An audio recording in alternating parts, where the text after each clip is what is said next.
सच और झूठ के बीच में बहुत बारीक फर्क होता है। जो चीज आपके लिए सच है वो किसी और के लिए झूठ हो सकती है, और जो चीज आपके लिए झूठ है वो किसी और के लिए सच हो सकती है। दुनिया में हजारों तरह की मान्यताएं, विश्वास और आस्थाएं प्रचलित हैं। सच क्या है, भला किसको पता। महत्वपूर्ण यह है कि आप क्या सोचते हैं। ऐसा ही एक सच दुनिया भर में फैला हुआ है। कुछ लोगों के लिए ये झूठ है, कल्पना है, विज्ञान से परे है, लेकिन जो लोग इसे सच मानते हैं उनके लिए ये उतना ही सच है जितने ईश्वर। आज हम आपको बताने वाले हैं इच्छाधारी नाग की कहानी, नागकुल और नागवंश की कहानी, नागमणि की कहानी। हम इसके सच होने का कोई दावा नहीं करते, लेकिन हजारों लाखों लोग इसे सच मानते हैं। हजारों सालों के मानव इतिहास में ऐसे कई किस्से कहानियां दर्ज हैं जो इच्छाधारी नागों से जुड़े हैं। आज से हजारों साल पहले का इंसान भी सच को मानता था, और आज हजारों साल के बाद भी इंसान इसी सच की तलाश में लगा हुआ है।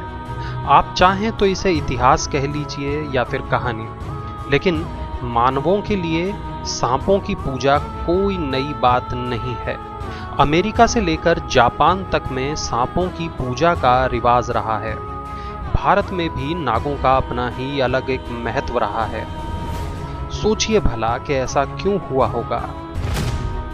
क्या कारण रहा होगा कि इंसान नागों की पूजा करने लगा। प्राचीन मिस्र के लोग भी नागों की पूजा करते थे, और माया सभ्यता के लोग भी नागों को देवता मानते थे।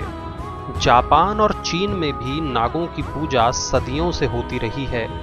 इच्छाधारी नाग नागिन की कहानियां भी पूरी दुनिया में फैली हुई हैं। पुराने जमाने के लोग मानते थे कि कुछ खास नाग जब चाहें जो चाहें रूप ले सकते थे। इन नागों की शक्ति का स्रोत होती थी एक नागमणि, जो बहुत ही खास नागों के पास होती थी।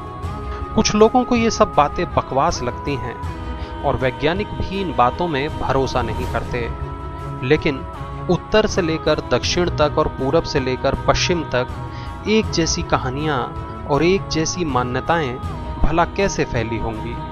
हजारों सालों के मानव इतिहास में नागों को इतना महत्व क्यों मिला होगा। बात भारत की करें तो पुरानी कहानियों में नागों के महत्व का जिक्र अक्सर आता रहा है।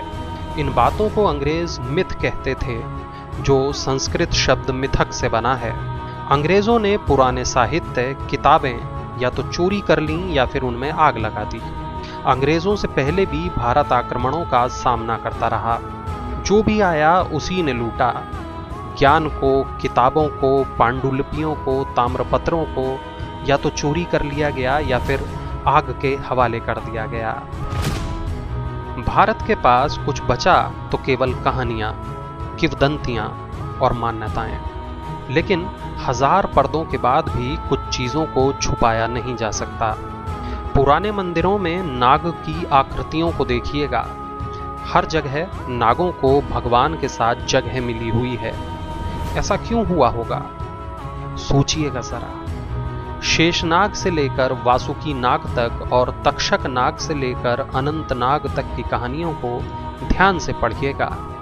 कश्मीर से लेकर केरल तक और गुजरात से लेकर अरुणाचल प्रदेश तक में नाग देवता के मंदिर क्यों होते हैं।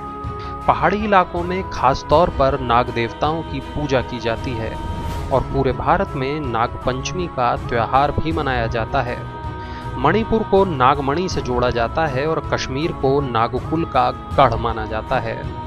छत्तीसगढ़ के कई इलाकों के लोग खुद को नागवंशी मानते हैं, और नागालैंड के लोग भी खुद को नागवंश से जुड़ा मानते हैं। ऐसा क्यों है, कभी सोचा है आपने?